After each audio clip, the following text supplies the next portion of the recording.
On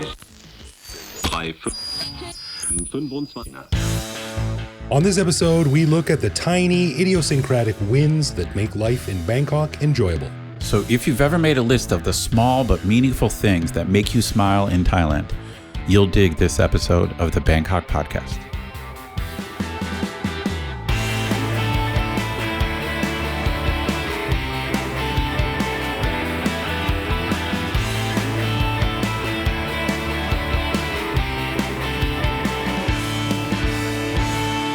Sawadee krap, and welcome to the Bangkok Podcast. My name is Greg Jorgensen, a Canadian who came to Thailand in 2001 to avoid the numpties who obsess over hockey games, only to find the world is full of numpties who obsess over football.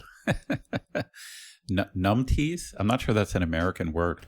Numpties. No, that's a UK word. We can thank our friend Scott the pedant for that. All right. He inspired me when we worked together at Agoda. And I'm Ed Knuth, an American who came to Thailand on a one-year teaching contract over 25 years ago. Fell in love with every 4 years pretending I'm into the World Cup so I can join the community of nations. So I never left. So you're just pretending to be a numpty?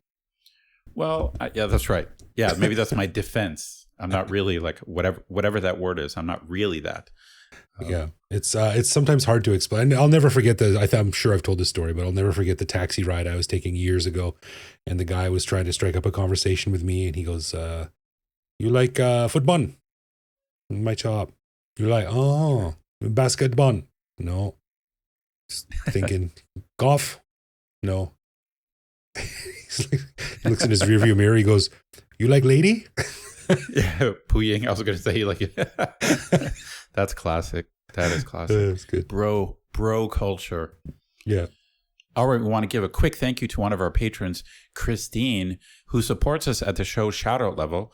Stick around after we're done talking about some deep cut Bangkok loves to hear why Christine needs to buy a white handkerchief on her next visit to Bangkok. We also want to give a big thanks to all of our patrons who support the show.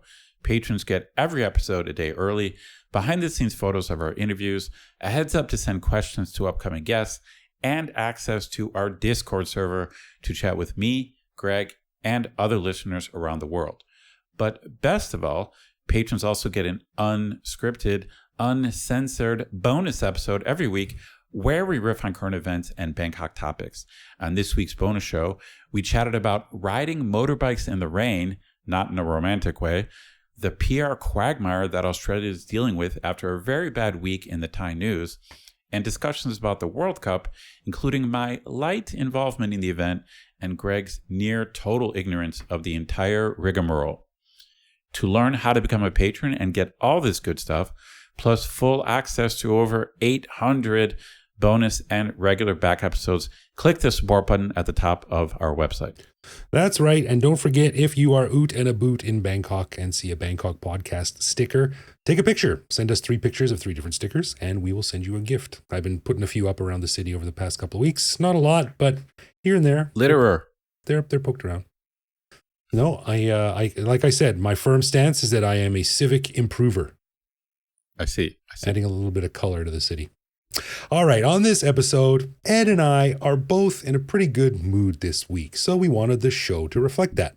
Now, we were talking a little bit about some of the small wins that you get to celebrate as an expat in Bangkok, so we thought it'd be fun to focus on a few of the more esoteric, idiosyncratic, and generally lesser known facets of life in Bangkok that give your existence here a little bit of a boost. Now, some of these are very small and personal, while some are much more broad and would probably apply to anyone who lives overseas. So it's a pretty random grab bag of stuff, but I think it's going to be a fun discussion. And Ed, these little wins are important, I think. Sometimes after so many years here, you can feel a little bit down, a little bit isolated, lonely, blue. So these little wins are important to celebrate, I think. Yeah, in a way, I think of this idea as almost unexpected joys of living here. There's certain obvious things we've talked about many times about why we like being here, but I feel like this show is almost kind of a confessional, because there's some of the things that I have to admit I enjoy. I'm a little bit embarrassed. I enjoy them. It's like they're like football. It's kind of like it's kind of like when you when you like a movie that everyone knows sucks, but you're like, well, it's a guilty pleasure. Kind of like when I say how awesome the shirtless volleyball scene in Top Gun is. Everyone makes fun of me, but I'll stand by. I'll die on that hill. That's awesome. Yeah. So these are just, maybe unexpected joys. They're just small little things that put a smile on my face. Yeah, I agree. So I got a couple. There's some overlap here, and like Ed and I said to each other when we were putting the show together, we're not trying to reinvent the wheel here, but just got a little fun conversation of some of these. So we're just going to go through the list. You want to go first with one there, Ed? We'll discuss. All right. Okay. So one of my things that I just, to be honest, I'm a little bit surprised, like how often I get a kick out of this, has to do with my job. So I teach at a Thai university. I'm a proper professor, and I guess that's just fairly rare. Obviously, Thai people look up to Ajahns, right? And I know a lot of foreign Ajahns, but I guess in out of the 12 million people in Bangkok, obviously there's not that many foreign Ajahns, right? Yeah. And so I get a kick out of telling people I teach, and then they immediately say, "Oh, son pasa Angrid." So, "Oh, you're an English teacher." Mm. And I got to admit, I get a kick out of saying, "No, I'm an Ajahn at our university." And they always think there's a miscommunication, and they'll usually repeat, "Oh, English teacher, chame." Oh, really? And then I get to bust out, my Thai's not very good, but the word for government or political science in Thai, I'm sure I'm mispronouncing, but it's like ratasat.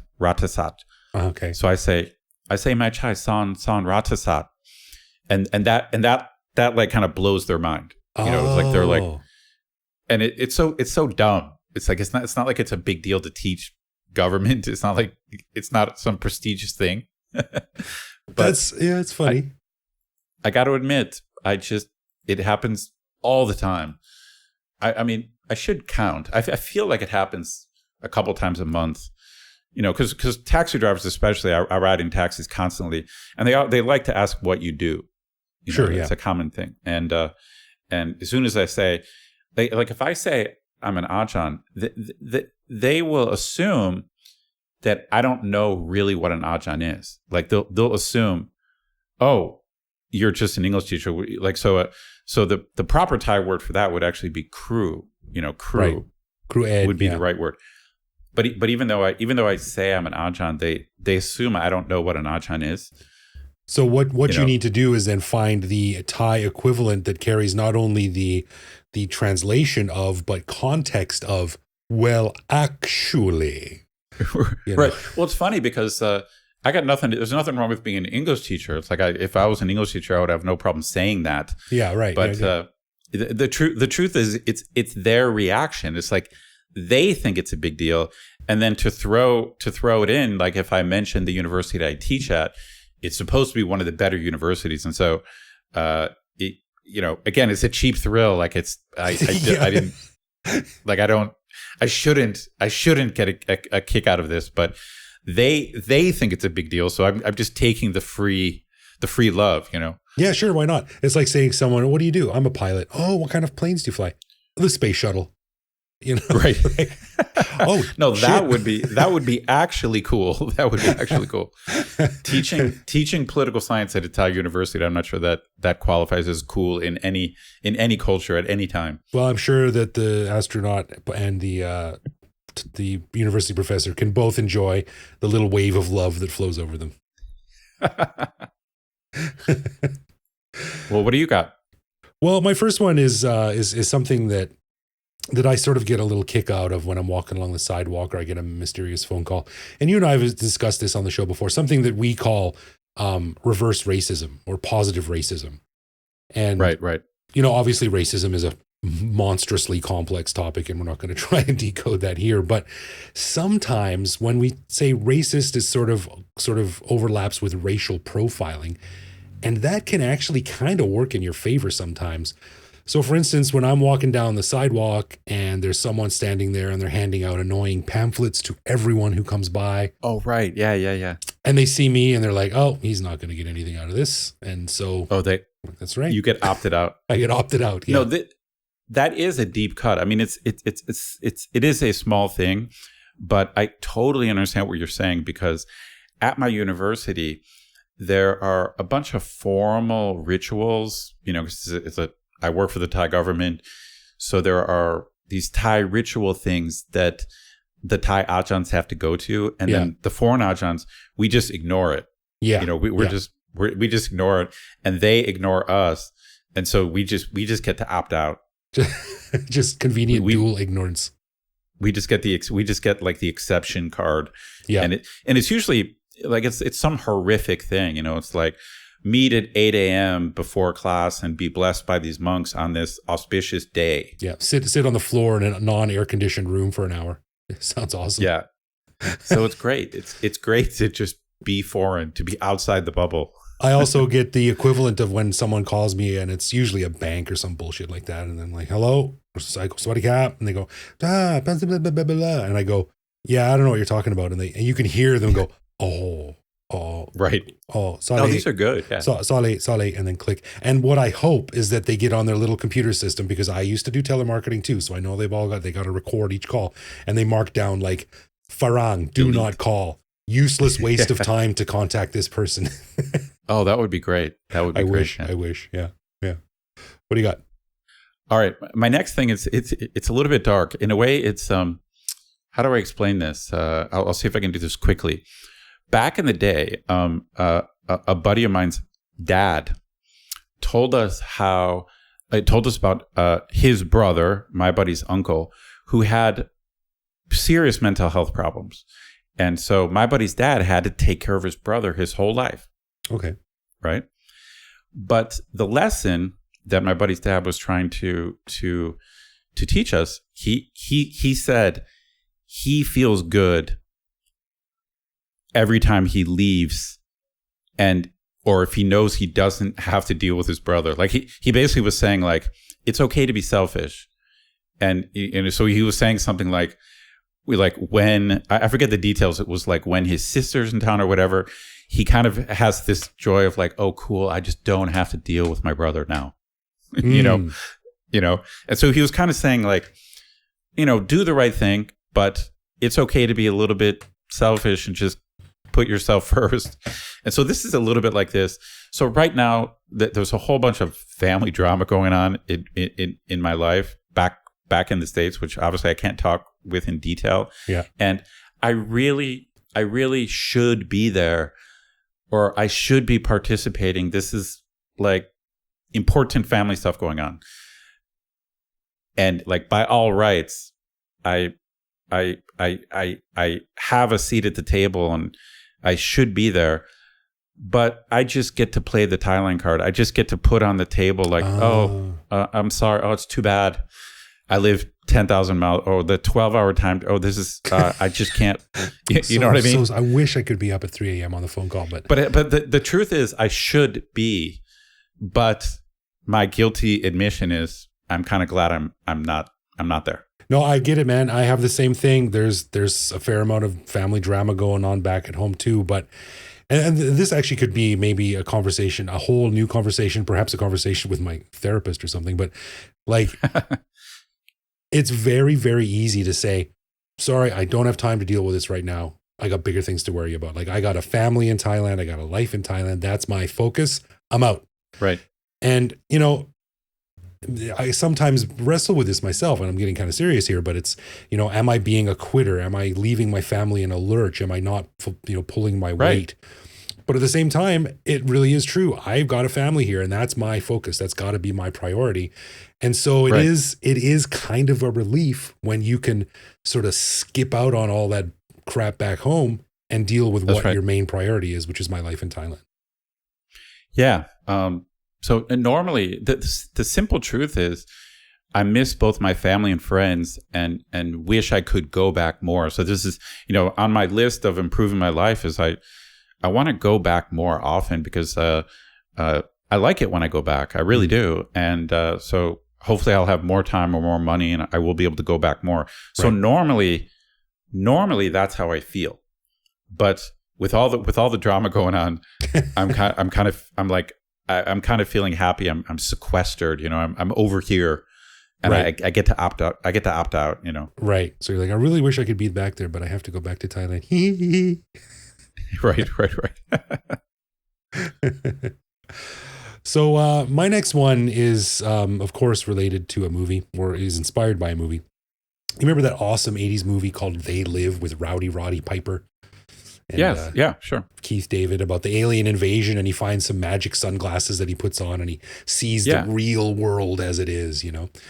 I kind of think that as expats in Thailand, and probably in many places, we sort of have these invisible glasses on, and they've also got little extensions that go into our ears. And I've kind of touched on this on shows before, but it's very easy for us to sort of have this shield around us, almost this bubble, where it's so easy for us to block out the visual and audio noise of Thai language, Thai advertising, Thai media. I've talked about sitting in a Starbucks and it's just sort of wah, wah, wah, wah, wah, wah. Like it's very easy to tune people out. And that also extends to like billboards and television advertisements and radio. Yep. And it's just like you've got this shield up where it's so easy to not let it bombard you. Whereas if you go back home, like when I was last in Canada, I could hear everything. I could understand everything. I could read everything. It's totally.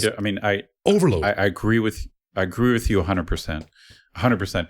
When I was just back home, it just feels totally different. And it's like you said, it's just because I understand everything going on around me. And I suppose if I exerted a lot of effort, I could block it out. But it's basically impossible because it's if you hear it and it's your native language, you understand it. Yeah. But here we just have an automatic filter. So it's like, so in this case, I only understand Thai if I focus. Right. If you choose to be involved in that communication. And I got to admit, it's kind of peaceful being in the zone of ignorance. Yeah, exactly. I love it. And in Canada, like I can't turn it off. I'm just automatically understand everything around me. But here, so easy to just sort of be in a little bubble. Yeah, I love it. Agree 100%. All right, I got another one. Again. I'm feeling a little bit guilty about this one as well. But Greg and Ed's confessional show. That's right. It's very odd, but I don't want to say a lot, but a significant number of Thai people are for some reason just impressed that I'm American. That's it. They're just like, America law, America gang, America's good. And it's just, that's it. It's like that's it. It's like I deserve nothing. Like I'm one of like 330. I'm one of 330 million people. I didn't earn it. I didn't earn being American. I was just born there. But like the cab driver I had today, the guy who I told the story on the bonus, he completely screwed up he took the wrong turn, and I was like 45 minutes late to go to the World Cup this morning. This guy who screwed me up, he was like, oh, you're American. Oh my God. Like, America good, America great, America gang. And it's not a rare thing. It's not rare where they just think maybe, I guess, because America's a superpower, or they think I had something to do with it or something. I'm gonna have to play devil's advocate on this one a little bit, and it just be, I mean, maybe I think in a lot of places in the world, where are you from, America? They might be like, oh yeah, I've heard of that. Oh shit, one. You assholes, assholes, right? So yeah, I think you should probably appreciate this even more, because I think when you get maybe a more worldly or more well-traveled or a more informed person, they might be like, oh, right. Man, you guys are going through some stuff. That's right. No, I mean, you're probably right. I should take it while I can get it. Yeah, that's right. That's good. The next one I got is, now this might also be because of the shape of my head and the general look of my face, but it's really nice when people remember you without you really putting much effort into being the one who was remembered. Because as like an expat, as a foreigner, you stand out, and maybe you stand out more if you're 6'2" and bald and 250 pounds kind of thing. But like I went today to to Starbucks, my local Starbucks, and the girl behind the counter, I wasn't really paying attention to her, and she said, "Are you going to pay with a Starbucks card today?" And I've only used a Starbucks card once in the past like 10 years, and it was last week at the same Starbucks. So she remembered me from this one visit a week ago, right? And she's like, "Are you going to use Starbucks?" These really are deep cuts, because this exact thing has happened to me. It's just, as the truth is, as white people, we're just more memorable. Yeah. And I was like, I didn't do anything special. I didn't joke or talk or make a joke. I just sort of was there, and I used the card, and I said thank you and got my coffee and left. And then today she was like, "Are you going to use the card again?" And I'm like, "Oh, no, actually, I'm just going to scan today, but thanks for asking." And That's funny. I didn't do anything special to deserve this little unique recognition that she gave me, this nice I can relate. status. Yeah, I like it. All right. Well, my last one, you're going to appreciate it. It's almost exactly the same thing, but maybe in this case, you and I have, quote unquote, earned this. A lot of Thai people are fairly blown away when I tell them how long I've been here. Like, it's just not in a way. It's like the English teacher thing. They assume that you're going to tell them, "Oh, I've been here 6 months or 1 year." They assume I'm going to tell them I'm an English teacher. That's their frame of mind. That's what they see most of the time. Right. So when I say I've been here 25 years, like a lot of them, they can't even process it, especially if they're young. Yeah. When I tell my students, I'll be starting a freshman class in about 6 weeks. I'll have another freshman class. When I tell them I've been in Thailand 25 years, their minds are blown. They're kind of like, "Wait, that means you got here before I was born." Yeah. You see, when I tell someone that, I feel a little bit self-conscious, because I know they're thinking, this guy's Thai must be excellent. That's another. Yeah. Well, that's one of the downsides to it. Yeah. But again, I feel guilty, but the bottom line is, like we've talked about it before. That's why we've talked about merit badges and all the stuff we've done. We have survived here. Like both you and I are successful in our own ways. We've made a life here. Yeah, totally. Yeah, that's something to be proud of. Not everyone can do it. Yeah, and for some reason, a lot of Thai people they seem to be impressed. I guess the major caveat I should say for all of this stuff is Thai people are so sweet and nice. Who knows what they're really thinking? Like, all I know is they act. They act impressed or shocked when I tell them these things. Right. Well, part of that comes with the sort of veil of impressiveness around it. But when you pierce below the bubble, like, they think, "Wow, like, you must have had this great strategy. Like, what a great plan you've outlaid for yourself." And it's like, no, I just showed up, and then I stayed for a month, and then I stayed for a year, and then I stayed for another year. I have no plan. And then I met a girl, right? And then I met a girl, and that was it, right? I'm just here, and I have never been anywhere else. That's the limit of my strategy for life in Thailand. That's right. All right. Well, my last one is something that, this can fall under the extremely broad umbrella of confused or ignorant foreigner. And I think you already mentioned that earlier. There's a lot of get out of jail free cards, and they've each got their own little flavor that you can pull out of this. But this is where I have to give credit where credit is due to the skis balls, the sort of yucky farangs that are drawn like moths to Pattaya and to like the sort of skeezier parts of Bangkok, because I love going outside and not having to worry about how I look. Now, part of it can be because I'm old and married and bald and fat, and it's not like I'm trying to pick up young girls anymore. It's like, "Hey, ladies, Greg, you're not fat. You're pleasantly plump. Hey, ladies, do you like bald, pleasantly plump married men?" No, it's not a huge pool or anything like that. But I put on like a ratty pair of shorts and an old t-shirt and no socks and some flip-flops and go outside. And I know I look like a bum, but I'm sort of riding coattails on the sort of skeezy foreigner that looks like that. And if people see me, they're not going to be like, "Oh, what's wrong with that guy?" They're just going to go, "Oh, he must be one of those skeezy foreigners." And that's fine. If they want to think that about me, that's no problem. But I like being able to get away with that. Well, I think I'm in the same boat as you. When I was home, I was thinking I was being self-conscious because I think I was actually dressing better when I was home. Yeah. Not just at formal stuff, but I noticed like I threw on some jeans and a polo shirt, which I do wear polo shirts, but only if I go out to a nice restaurant. So I feel like I was dressing up a little bit when I was home. Totally. And certainly, like you know that I live right next to a Foodland. I almost walk in there naked. Like I basically have like boxers on and a t-shirt. Right.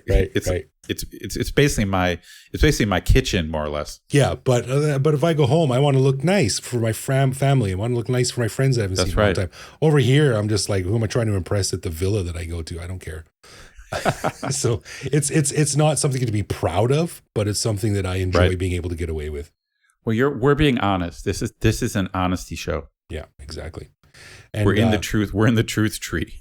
I'm saying that now. Took a few days vacation here, so I haven't shaved. My goatee needs a trim, and I haven't shaved in a couple days. You know what? I'm not going to do it. I'm just going to keep riding until I have to go back to work. That's great.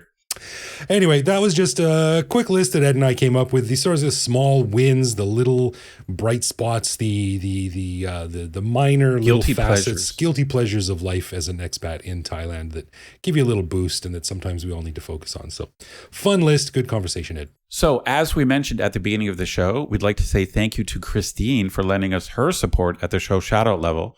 Greg, what did you find out about Christine?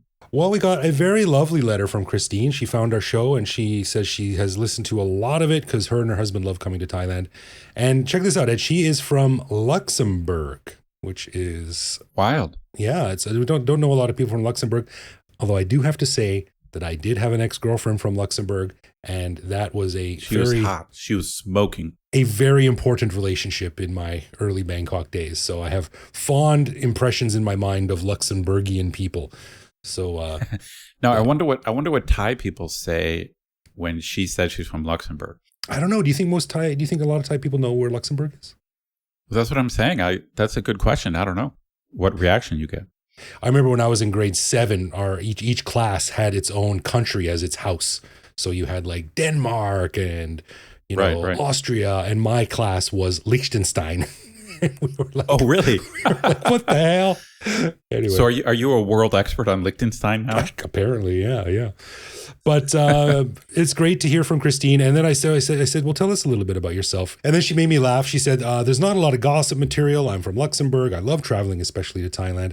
I overplan trips and then still end up doing random things. I'm a huge proponent of that. I think it's the best way to experience Bangkok. Do random things and get lost. Sure. She also said, I work in insurance, so I'm probably not helping the gossip expectations very much. LOL. I guess insurance people are not known for their cutting edge daredevil lifestyles. But she did say something funny, though. She said, one random thing, every single time I leave a 7-Eleven or a restaurant in Thailand or just want to say goodbye to someone, I say, lak on. I pronounce it more like lak on ka. So she says, people always look at me in a very, very strange way, and then boom, they always start laughing and saying it back. But it means goodbye, doesn't it? Now, Ed, do you know this word? Have you used this word before? I know the word, but I feel that it's just not that common. What do you think? No, it's not. And it's funny because like my first year in Thailand, my friend came to visit me and he was like, I'm going to try and learn Thai. The easiest way to learn Thai is like to start saying it whenever you can. And we left a store and he said, lak on. And they laughed and looked at him like, okay, lak on. So yeah. I asked my wife actually, and she said like it's not like bye, it's more like the context means like farewell.